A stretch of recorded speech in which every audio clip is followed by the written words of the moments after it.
ECSI fans, you want to revolutionize your sports investing habits? Allow me to tell you about Wagerwire. Wagerwire is an app that helps you become a superior bettor by allowing you to sync all your sports books and track all your bets in one place. See your current action, your betting history, and stats. You could also sign up for sports books and collect bonus offers. Follow them at Wagerwire on X, as it's the best account on the platform. Head to App Store or Play Store now and search Wagerwire and download. 2,000 years long, we will never settle.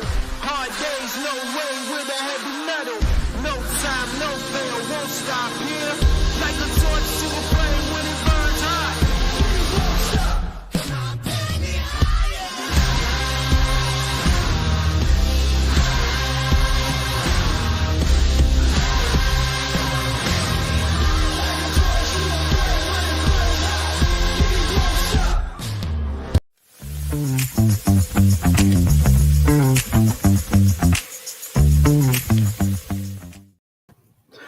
Good afternoon, sports fans from all around the globe. I am the host, Jeff Dawson, East Coast Sports Investors, and it's that time of the week. He's back. We were back on Monday. We start the week with Mr. Scotty Webb, and why not end the week with Mr. Scotty Webb and some MLB Friday Night Lights and series updates. Still frigid, cold, and raw back east. It says it's 48 degrees. It feels like 30 degrees, to be honest with you. But who cries? There's no crying in baseball.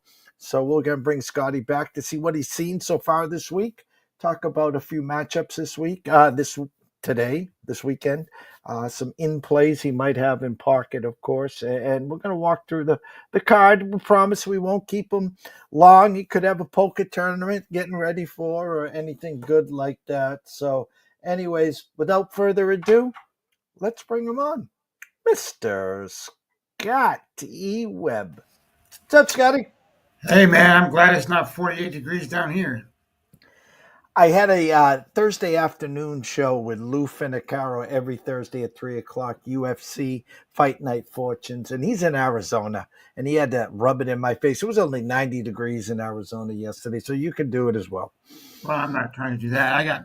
We're only at 80 today, so it's not terrible, so it's all good. But look, man, I thought I would start today with a couple of things that I thought were kind of surprising. You know, when you start to look at some of the stuff, a good way to start looking at some of these teams, especially at the beginning, they played 10, 11 games now, so 12 games, 14 games, someone. I thought it was interesting to look at the American League and the National League in terms of runs allowed. So, quality pitching. Detroit, Kansas City, 45. They're the 45 runs allowed, best in the American League.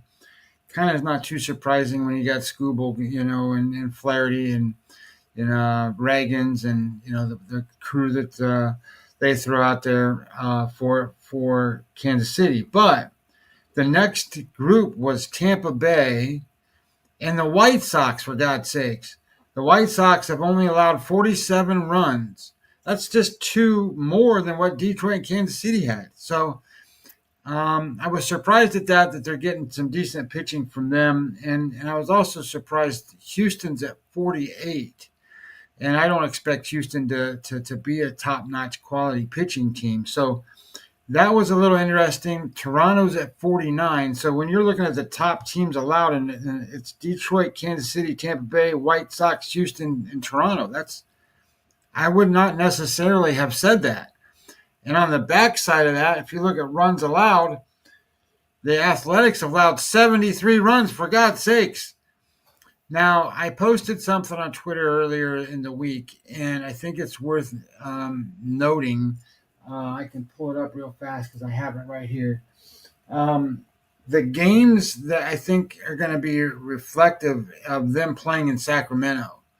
I think it's going to be a different dynamic. They had played, when I put this out, 1, 2, 3, 4. They played 6 games. In those 6 games, there was a total of 70 runs scored. And that's against the Padres and the Cubs. Of course, the Cubs can score, but still, You're looking at 11, almost 12 runs a game. So I'm interested to see if that trend continues. And I noticed that in today's total, that number was like 10 or 10 and a half or something like that in that game. So I think the sports books are caught on to there might be a stadium issue there, and we'll have to see what happens with that dynamic. I mean, the Cubs scored 18 runs and 10 runs, and the A's scored 10 runs once. I mean, it's like, you know, holy cow. So I thought that was kind of interesting. The Red Sox were second worst at giving up runs at 62. Baltimore at 61, the Yankees and Seattle at 59. Now think about this. Seattle's supposed to be one of the best pitching teams in baseball. So I think that, obviously it's 10 games, 15 games into the season. There's 160 games. So they're not even 10% into the season. So obviously these are going to switch out. You're going to get your star pitchers pitching a little better than what they have and stuff like that. But I thought it was just interesting. And in the National League, I thought it was even more interesting because the best team at runs allowed was the New York Mets, for God's sakes. We don't need Scherzer, we don't need DeGrom, we don't need these guys. We'll just throw in these other guys that nobody, refurbished retread guys, and they only give up 32 runs. So I thought that was interesting, and it's also kind of worth noting.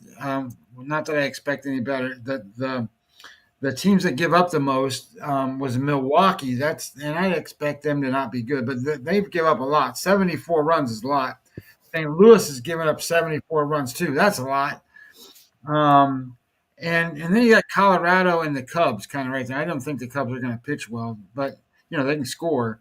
But the interesting part about that is Colorado's given up 68 runs, and they've only scored 40. They're like one of the fewest scoring teams in the league, and they give up the most. And Pittsburgh is right there. So 1, 2, 3, 4. The Pittsburgh ranks fifth in the National League at the most runs allowed at 64, even though they got Paul Skeens. It's a holy cow. You know what I mean? Like, so some of this stuff is crazy. I thought it was kind of interesting too. The team that scored the most runs so far, it's the Chicago Cubs. They've scored 96 runs. The Yankees have scored 82. So then Boston 71. And the Angels have scored 65 runs. The Angels are just out there hitting, home runs like crazy. And then Detroit at 59. So I thought that was kind of interesting that Detroit showed up on giving up the fewest runs, and they're also in there as scoring the most runs. So that's a pretty quality team that I don't think people are looking at. So I thought that was kind of an interesting way to look at some of this. So you get a little different perspective on certain things. One of the things that I made specific note of today, when I do my power ratings, I get a merge of a lot of stuff, but I also separate it from what Fangraphs does and what Baseball Perspectives does. And I got to be honest, I didn't expect those two to. They like the Toronto Blue Jays.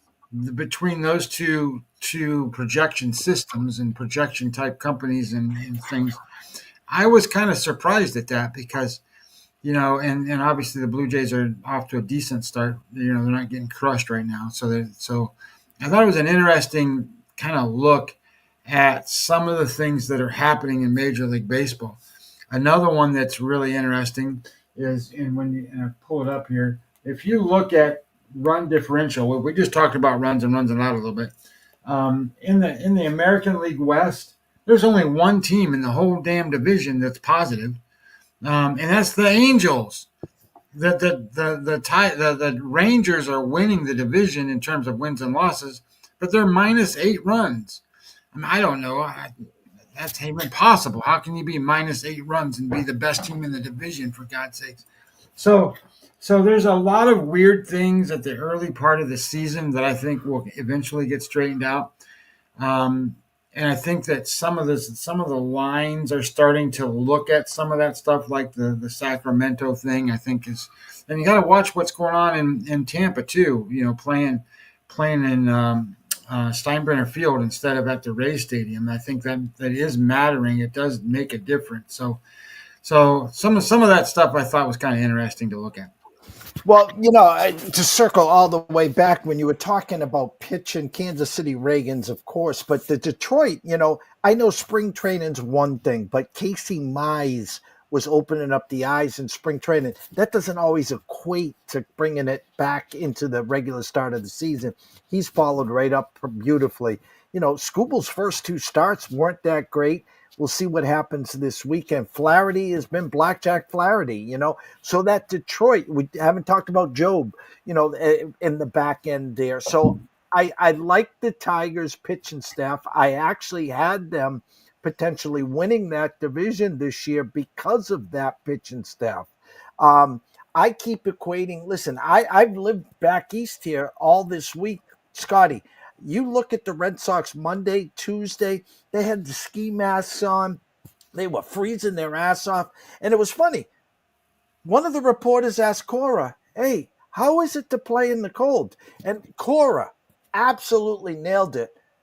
You can't bitch and complain in April and be happier than a pig in doo-doo in October. So that means, hey, get used to it if you want to be playing playoff and World Series baseball, guys. Suck it up, Buttercup. Right. Yeah. Well, some of these teams are having to deal with some of that cold weather, and obviously some of them aren't.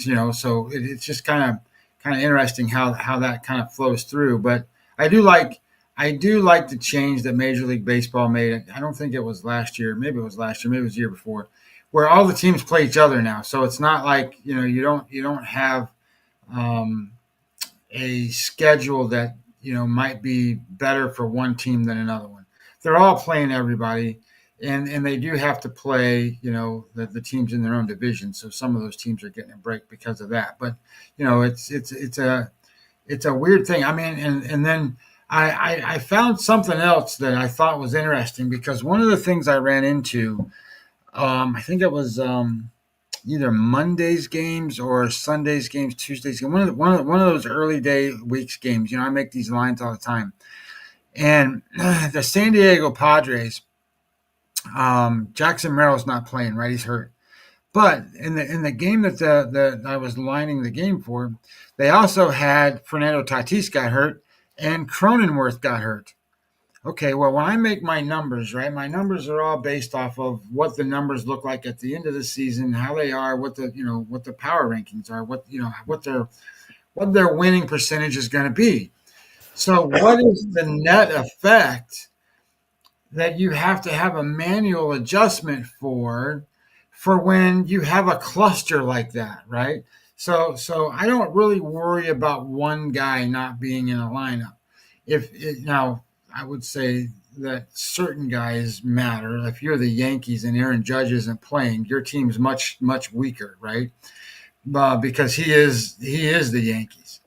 But if you are the Padres and you're minus Merrill, you're minus Tatis, and you're minus Cronenworth, and you're running in replacement players for those guys with the three other guys on the team, you're counting on a lot from Machado and Arise, right, to do something, in Bogarts.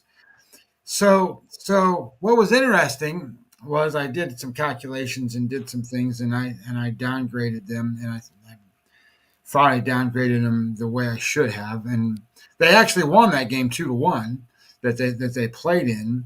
Of course, I think they played Colorado or somebody like that in that game, so it's kind of weird. But if you're missing all those guys, and looking at projected offense, Tatis and Merrill are Jackson Merrill. They're the two best players that the Padres have in offense by far. And then Cronenworth's kind of in there, but he's not as good as Machado and Bogarts and those guys. So he kind of adds. But adding it all up, they missed almost half of their offense because of those guys not being there. And then you put in the replacement players; those are like AAA guys. So you put in the AAA guys, you have to downgrade them. So my numbers, and I'll just kind of give you a quick history on this, and then because the reason I'm bringing it up is because Fangraphs just created something which is great, so I want to show it. So my number says the San Diego Padres win 87 games this year, so that puts them at 538 winning percentage. I think that's reasonable. So now you have to go, well, I can't take half and take like winning percentage half off. So how does, so you have to come up with this formula and stuff. So I did this formula, and I ended up taking them down to about a 500 team. So it ended up being where they lost like 6 games out of there because Tatis and Jackson Merrill weren't playing. And WAR does that. You can get some wins above replacement. You can kind of maneuver numbers. So I ended up with like a 500 team going against them, and I think Randy Vasquez was pitching that day. So obviously you weren't getting the best pitcher on the mound and stuff. So it kind of came out to this number. Well, I was pretty proud of that kind of manual adjustment I made. But Fangraphs just came out with this new thing. It's the article is entitled, if you go to their website, it's called "An Even Newer Way to Look at Depth." That's the name of the article. And they go down and they start breaking it down by injuries and what it means to teams. And they did it based off of specific teams, not specific players. And then how many people are injured. So if you did 0, 1, 2, 3, 4, 5, all the way up to 10 guys, and I'm like, holy shit, 10 guys ain't gonna be injured. What the hell? So I looked at that, and the way that their metrics came out was if you had 3 guys injured on the Padres, you took off 45 points of winning percentage. And if you looked at my number at 538 or whatever it was, and you took 45 off, that would have put them just under a 500 team. So I was pretty close to what their number was, and their number is very specific team generated. So if for example, if the Yankees were to lose 3 guys, they go down 40 points almost. So it's all different by team and all that stuff. So I thought for those of you who kind of need to know about cluster injuries, this is a great graph and a great chart, and it can become very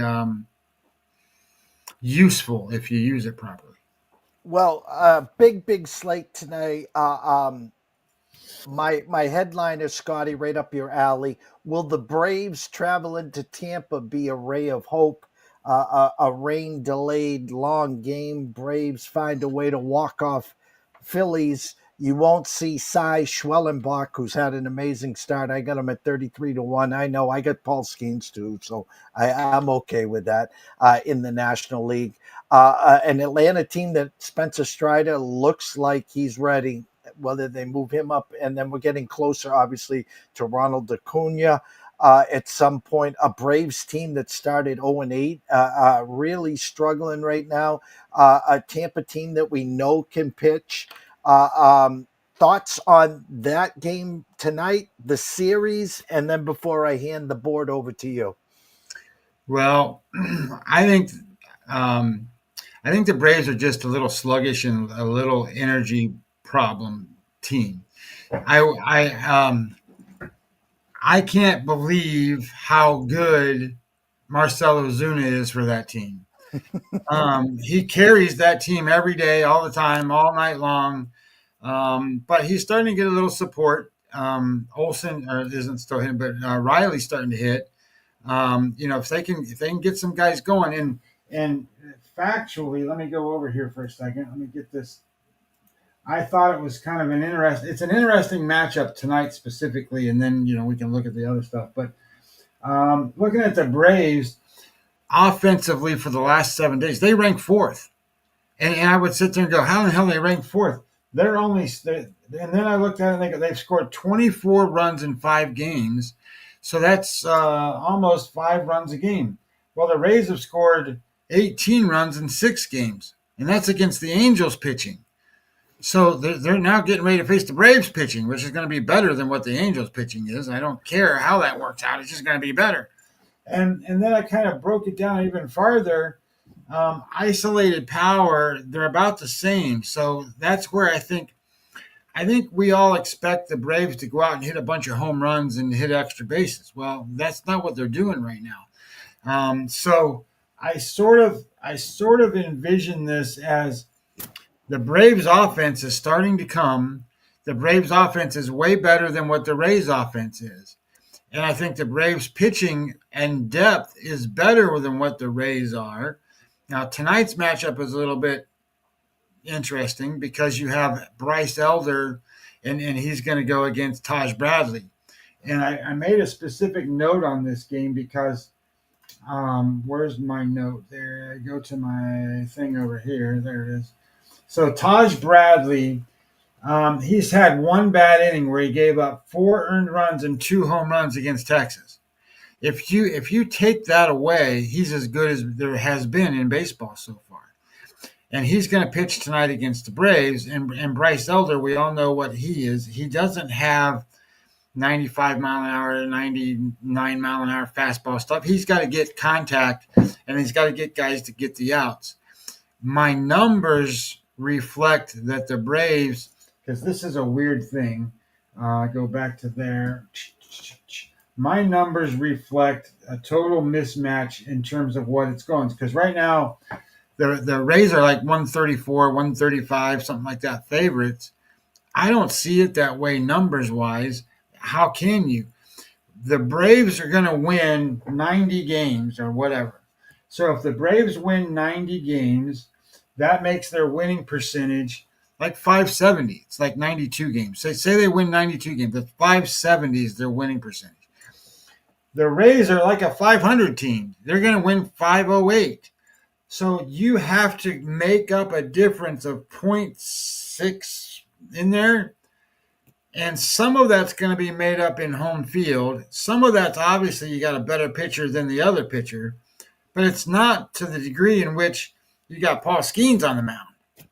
So I can't get past the idea that the Atlanta Braves are tremendous value. My number comes out where the Braves, I have the Braves minus 102. It should be like a pick'em game. So in terms of value, I wrote it down as, hey, I think there's great value on the Atlanta Braves tonight. Now, having said that, I looked at that travel situation, and one of the things that I think gets overlooked in these travel spots is the big difference between what Philadelphia is doing and what Atlanta is doing. Atlanta played in Atlanta last night, and they're going to Tampa. What is that, a half an hour plane ride? You know what I mean? Like, that's not a big deal. Now, I get it. It's late at night, and whatever, but it's half.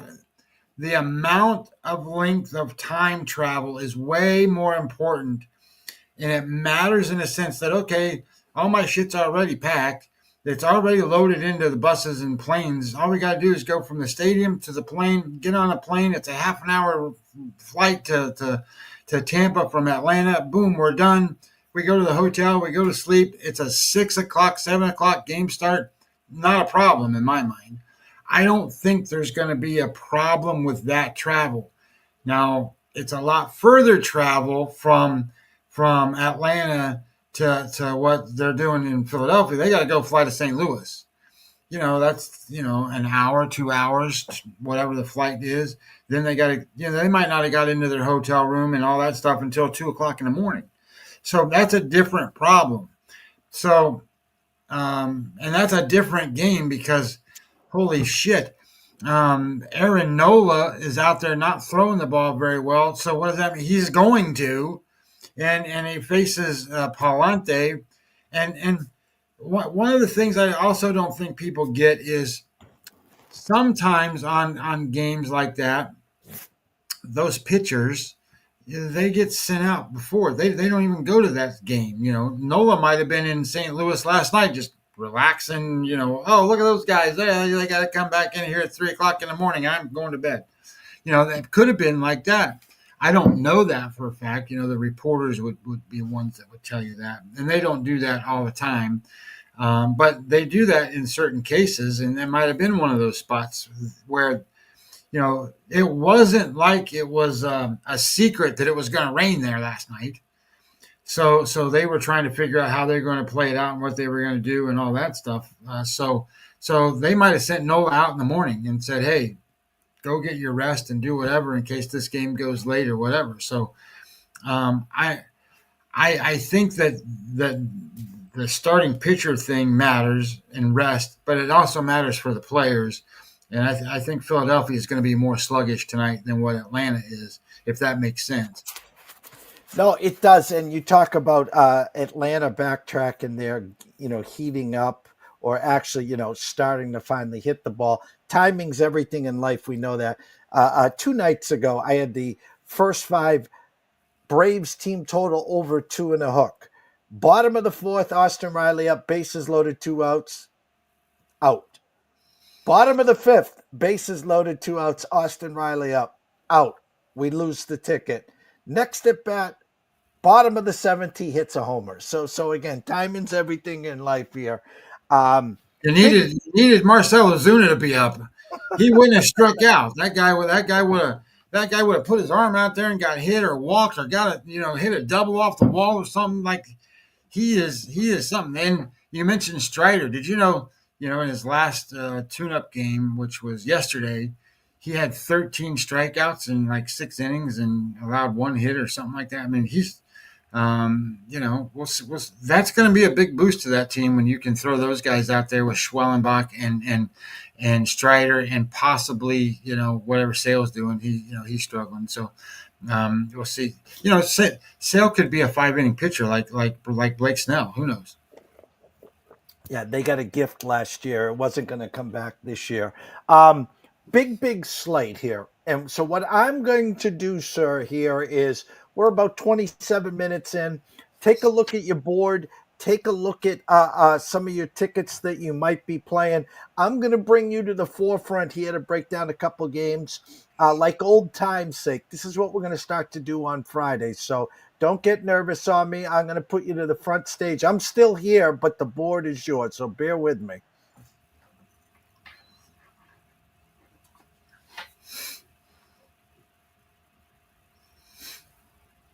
That's pretty cool, but we got lines all over my face.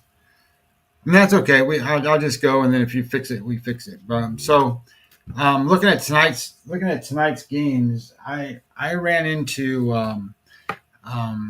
one of these spots. Hey, perfect. There we go. One of these spots where I can't bet all these games.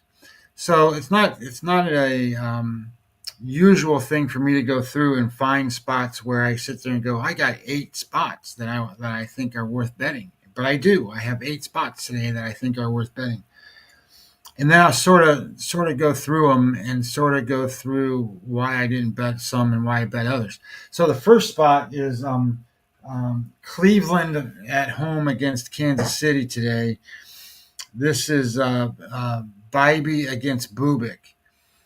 And if you followed me for a while, one of the things that you'll know is I look at game score a lot, and the game score is a past performance of a pitcher grade through Bill James's versions of stuff of how he scored out games. So it's a quick review of what they've done. But I've learned that if I follow that, pitchers tend to not pitch statically, meaning that they have an average number. We'll just say it's 50, and if they throw well below average, they've got to get back to that 50. So the law of regression and progression to the mean typically means that they'll throw better. They'll throw a better than average game or a great game. And vice versa, right? If they throw a really great game, they're probably going to throw an average to below average game. So in today's matchup, you have Bybee. And Bybee, an average game score is 51. Well, when you throw a game score 3, that's terrible. So he threw a game score 3 the last time out. And usually when somebody throws a 10 or a 15 or a 12 or a 3 in this case, or even a minus number, they go out and throw a really good game. So I'm expecting a great performance from Tanner Bybee today. And then when you match that up and you look at, I got to get my offensive numbers over here so I can show you offense. When you match that up and you look at how does that work against Kansas City's offense, Kansas City scoring 3 runs a game, 3.1. They rank 25th out of 30 teams in offensive WAR right now. They rank 27th in isolated power. They're minus 29%. So they're 29% worse than an average offense in weighted runs created plus. They have 2 batters that are hitting well, and they have 7 guys that aren't. So I think that matches up really good, and I think that that's a spot where you can sit there and go, man, that looks pretty good. Then on the vice versa side of that, Bubic is pitching, and he's had 2 super starts. And his super starts, he has a game score of 73 the last time out and a 72 the time before that. He's not a 70 game score pitcher. There is no such thing.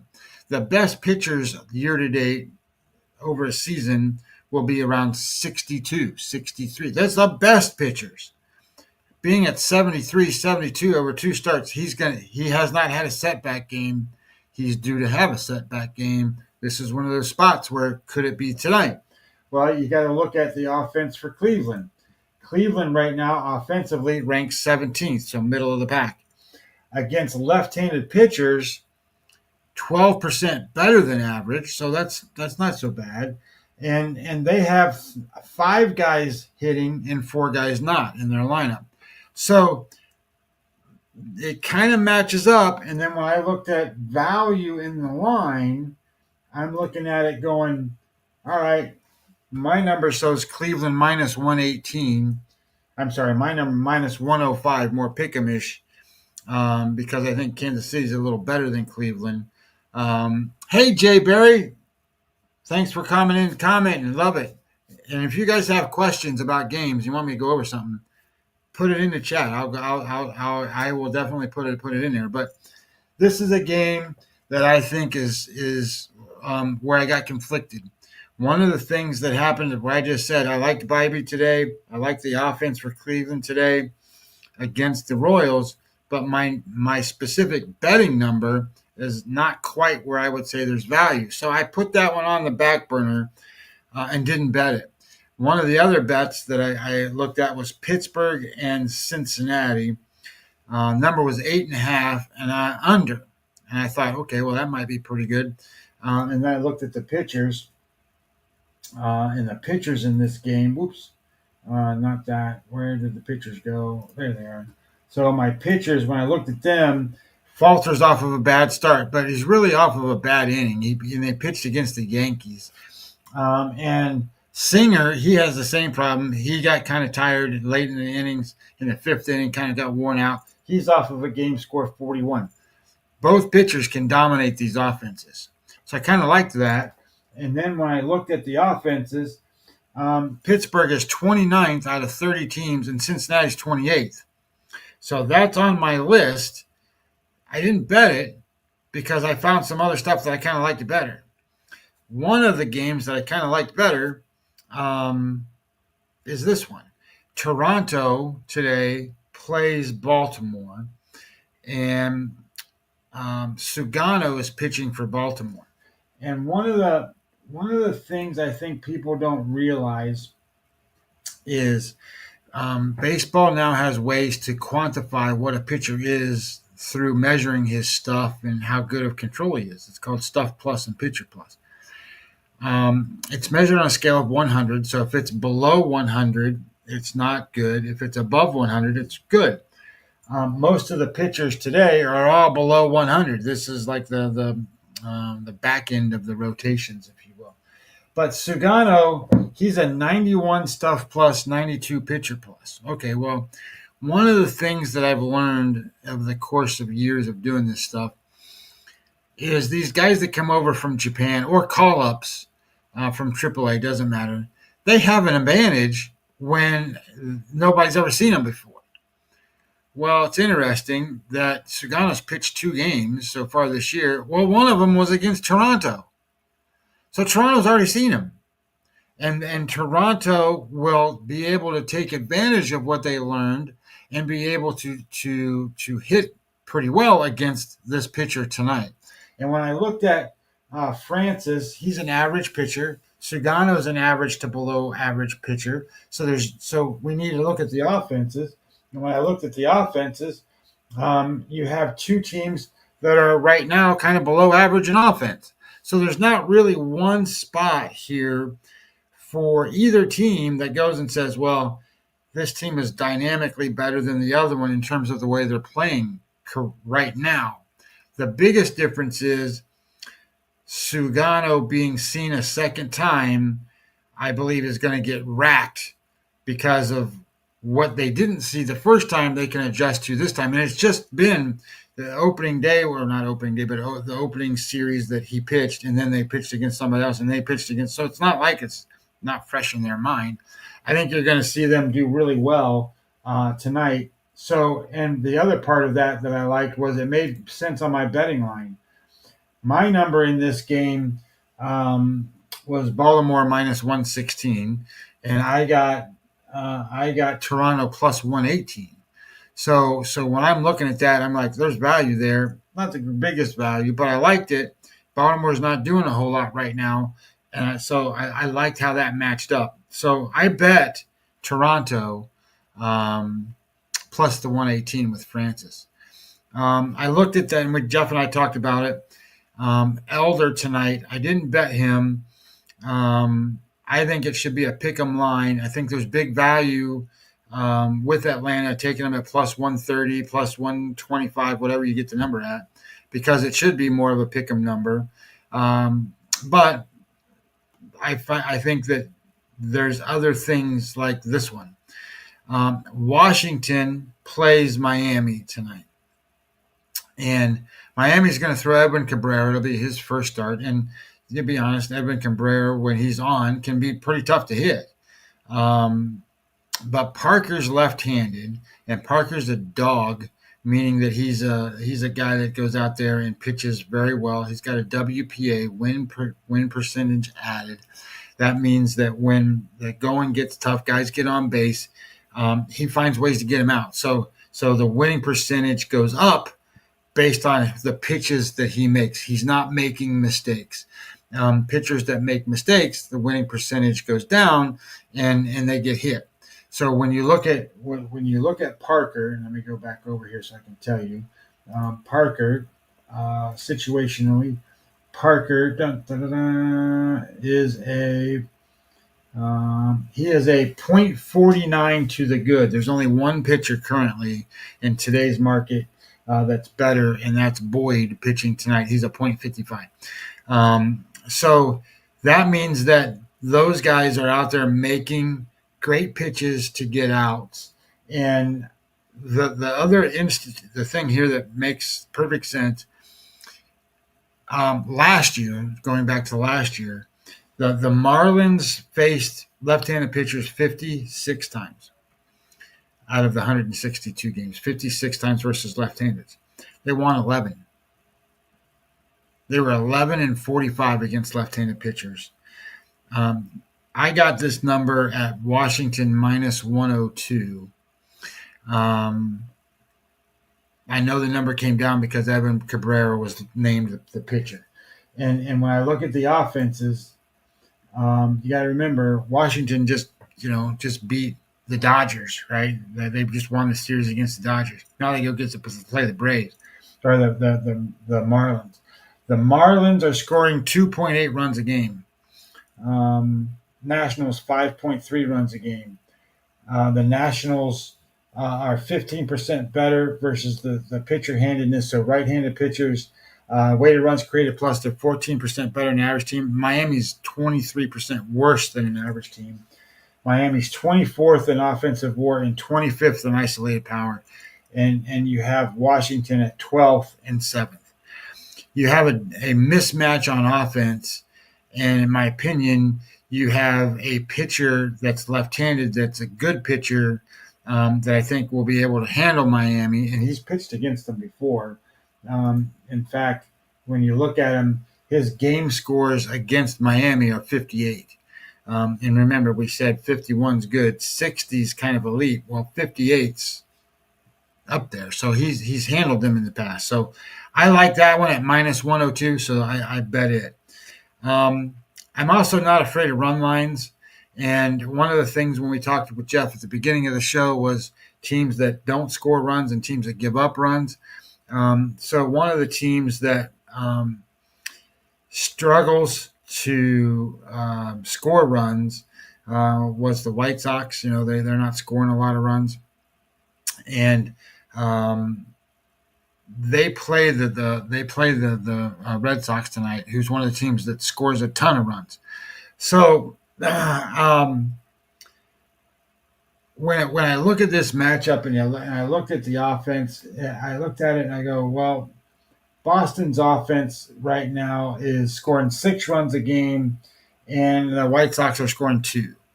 And the White Sox just came off with Cleveland. Cleveland, they got good bullpens, but they don't have great starters right now. But and the White Sox are going to face a left-handed pitcher today. And against left-handed pitchers, they are 42% worse than an average offense. 42, and they only score 2 runs a game. So I'm not expecting them to do a whole lot tonight. And I get it that the pitcher for the Red Sox, Newcomb, he's kind of a retread and he's kind of holding spots until people get healthy. But he's facing the White Sox. And you know, I don't want to bet this on the money line. I bet it on the run line. I think that they're going to win this game. You know, whatever, 5-2, 6-2, 8-2, whatever it is. I don't think the White Sox are going to score a lot. So I got that at plus 112. I think it's a good number. I think anytime you bet against the White Sox, and I'm going to say this until I turn purple, and you have to bet them on the run line against them. They don't score runs, and if they don't score runs, you play teams that do score runs, and you know, you hope that your team does good against their starter, and if they don't, you hope their team beats up their bullpen because they got a terrible bullpen. That's just the way it works. Baseball's kind of that way. So I like that one, and I bet it. And another one that I kind of got into was Detroit is playing Cleveland, Minnesota tonight. And you have Olsen, who's on the mound, who's a quality pitcher. He's not elite, but he's a quality pitcher. And hey, Mr. Jenkins, how you doing, man? Great show. I love the comments, guys. Love the comments. They're pitching tonight. What was it? Olsen against Festa. Well, Festa's making his first start, and he pitched last year for the Twins. And Brewers, Arizona. I'll get to that one. So, and then you have in this game you have Olsen against Festa, and Festa's going to start. He's a young kid. He's an average pitcher. He throws hard, but he doesn't. You know, all the young kids throw hard. But when I looked at kind of how this game folded out, Olsen's a game score 53 against the Twins. He's pitched against them quite often. He has an xWOBA, okay, so it's a predicted weighted on base average against their lineup of 270. So xWOBA kind of average number is going to be around, say, 340-ish, somewhere in there, 350. So it's below that. And if you take 350 and do some probabilities and some math, it comes out to like 4 runs a game on an average. Well, this is going to be below that. So I'm going to expect Minnesota to have a struggle against them. And then I'm going to look at this and go, all right, well, how does that match up to Minnesota's offense? Well, this is where things get great. So Minnesota scoring 3 runs a game, 3.7. Detroit 5.3. Detroit is number 2 to the Angels in offense. They're great in offense. And then you look at it and go, well, isolated power, they're number 6. Or no, they're number 2 in isolated power, and they're 42% better than an average offense right now. And then you look at the Twins, and the Twins are 19th and 14th and minus 4% versus a offense. So I think you have an offensive advantage with Detroit. And I think when I like to bet Detroit, I like to bet Detroit when they're facing a right-handed pitcher. And that makes a lot of sense because Kerry Carpenter plays in the lineup when there's a left-handed pitcher on the mound. I mean, a right-handed pitcher on the mound against them. When there's a left-handed pitcher on the mound, a lot of times he doesn't play. And he's a big component of what that team can do. So Torkelson's hitting, Green's hitting, Kerry Carpenter's hitting, and they're all going to be in the lineup. And they're playing Minnesota, and Minnesota's kind of struggling right now. So give me Detroit. I got Detroit as an underdog plus 109. My number in that game, by the way, Detroit. I have Detroit. So it's minus. I got it minus 103 plus 103. So I got them at plus 109. So there's a little bit of value there. In the other game that I think, in terms of value, you cannot tell me there's not value on the Phillies tonight. There's all kinds of craziness from what they did last night and travel and all that stuff. But when you're looking at a line and Phillies are minus 104 in St. Louis tonight. St. Louis is a 500 team at best. Phillies are a division-winning, contending team. They're going to win 90 games. So they're going to be a 560, 570 win percentage team. They should be way more favored, especially with a guy like Aaron Nola, who is top 20 in all of baseball pitching-wise, maybe top 15. And he's going to face Palante tonight, who's a middling pitcher. He's not the greatest in the world. And I get it. St. Louis has hit the ball and some other things. And, Philadelphia is kind of hit or miss with that. But think about that. Aaron Nola on the mound in St. Louis, minus 105, 104, whatever the number is right now. That's what it was before I started the show. I think there's no question that line should be somewhere in the neighborhood. What did I have it lined out at? I have Philadelphia minus 150 on the road with Nola. And it's minus 105.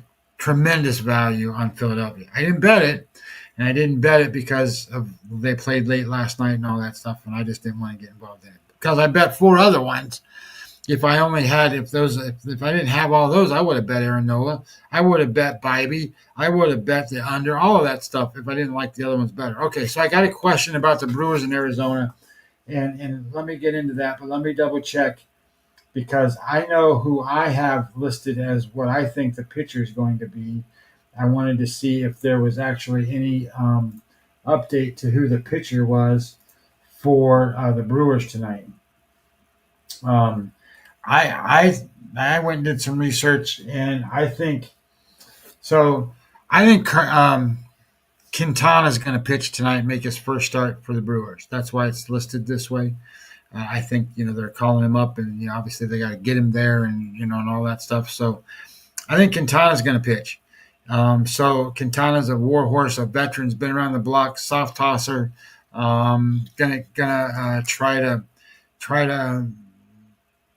get outs through contact. And then when I looked at Arizona, right? Arizona is throwing Rodriguez, and I learned a little bit about Rodriguez today because I thought just in my head hasn't pitched well and all that stuff, but he has.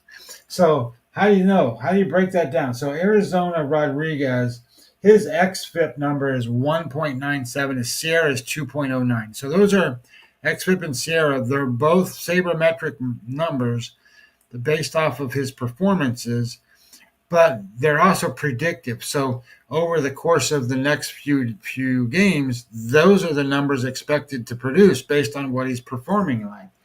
So 1.97, 2.09. I will tell you that there are 30 pitchers on the list today, none better than those two numbers. So pitching performance-wise, he's pitching great. His return has not been great.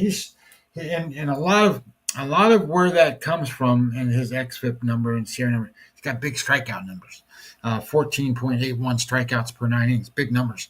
And Milwaukee, they strike out a lot. So I kind of expect this to be a matchup advantage favoring Arizona. But as I kind of broke it down and went into looking at this, I don't like this game being in Arizona in a sense that Rodriguez gives up home runs, 1.74 per 9 innings. That's kind of high. You really want that number to be 1.5 or less. I really want around 1 or so. And his stuff is not really above average anymore. He used to have quality stuff. It's 93 in terms of his stuff. So that's kind of a red metric. It's kind of below average. And his pitching plus number is 97, meaning that he's controlling that stuff a little better, putting it in a little better spots, so he gets a little higher grade there. So when I looked at the offense, there's not much difference between these two offenses. Milwaukee, well, I shouldn't say that. Milwaukee just came off a series with Colorado, so it's kind of hard to equate, because I look at stuff in 7-game sequences for offenses because I want current information. I don't want to know what they're doing the last 14 days. I want to know what they've done the last 7 or 5 games, really. So Milwaukee in the last 6 games have scored 44 runs and 7 runs per game. Arizona has scored 27 runs in 6 games, 4.5. So some of that can be okay. They're playing in Colorado. Colorado's got terrible pitching in this situation, advantage to Milwaukee. Got it. So then you move it along, and then they start to match up, right? Offensive WAR, Milwaukee ranks 5th, Arizona 7th. Isolated power, Milwaukee 3rd, Arizona 4th. Weighted runs created plus, Milwaukee's 23% better than an average offense. Arizona's 18% better than an average offense. So here's where I really have struggles with Arizona. I don't like to bet Arizona when Ketel Marte doesn't play. Ketel Marte's hurt. He's going to be out for a little while, probably 6 to 8 weeks. So what needs to happen? Well, the biggest thing that needs to happen is Corbin Carroll. And that's happened. Corbin Carroll has taken over that team. So that's all well and good. But you need supporting cast members, and his supporting cast members, they have 4 guys hitting, 5 guys not. The Brewers have 5 guys hitting, only 1 guy not. So I don't like how that matches up that way. So if I were going to bet this game, I think when you're looking at 2 good offenses, you're playing in Arizona. I think that total, where's the total at on this game over here? The total was 8.5. My AI prediction came out 4-4 in that game, so it's hard to predict a winner, and it was hard to take it to the over. But that's kind of what I would think. I would think this game has more likelihood to go over the number of 8.5 than stay under the number when you have 2 offenses like that. So hopefully, Mr. Jenkins, that's a little bit of a preview for Brewers, Arizona. So if anybody else has any other questions or games, I'll go over anything you want. Other than that, Jeff, that's kind of where I'm at. Kind of as a quick recap on games, I liked Toronto as an underdog plus to 118. I liked the Nationals kind of as a pick'em kind of favorite. I liked Boston on the run line plus 112, and I liked Detroit today. Well, amazing work. Big shout outs to Mr. Jay Berry, of course, and of course, S.J. Jenkins. Thank you guys all for the love and support. Remember this, every Monday morning, Scotty will start the week with us, weekend recap, anything on the slate for Mondays, and close out the week here around 1:30, 2 o'clock every Friday as we get into, March Madness is over. Yes, it's Masters Week, but MLB goes to the forefront here at ECSI. NBA, NHL playoffs will be starting, but we love our baseball here. Scotty, welcome back, sir. Yeah, well, I mean, I did this all last summer with us, and I was doing these shows every night. I think I think doing the shows on this kind of way is a little easier for me, maybe a little better. And Jay, I want to say thanks. Says incredible breakdowns, best baseball show. I appreciate it, guys. I put a lot of work into these things. I bet them. So I mean, I got all the work already done. What I used to do, Jeff, and I used to put all this stuff on websites and have a website where everybody can go see all the work. But that's gone as far as I'm concerned because just wasn't something that really drew everybody to. So maybe just doing these shows on Mondays, Wednesdays is helpful, and if we have special occasions or different things that pop up, we'll see what happens from there. But no, I love being here. Man, it's baseball, man. For me, this is the greatest thing ever. And I bet football too, but this is baseball. This is it. Well, we're going to wrap up the week for ECSI. There will be no closing bell. A lot of work still needs to get done back here for the ECSI VIP crew. Always a pleasure, Scotty, to have you here again Monday mornings, roughly 10:30, 11 a.m. to start the week. Back on Fridays around 1:30, 2 o'clock for the Friday Night Lights. Remember, guys, moving forward next week, bring your questions as Mr. Jenkins asked Brewers, Arizona. Any comments, questions, game breakdowns? Scotty is here to break them down for us here, of course. It's Masters Week. Currently live, Rose in at -8, DeChambeau -7 through 15. Victor Hovland, Rory McIlroy at -6 with Corey Connors as well. So from myself, Jeff Dawson at EC Sports Investor, one and only Scotty Webb at Webby20MLB, we wish everyone a blessed day, a blessed weekend. Remember, stay in your lanes, guys. Have some fun with this. We're here to educate with a little entertainment. We saved the entertainment for the four-letter word that starts with an E, then an S, then a P, and then an N, Fox, and all those other crazy stations. So for myself and Scotty, have a great week and weekend. We will see you soon.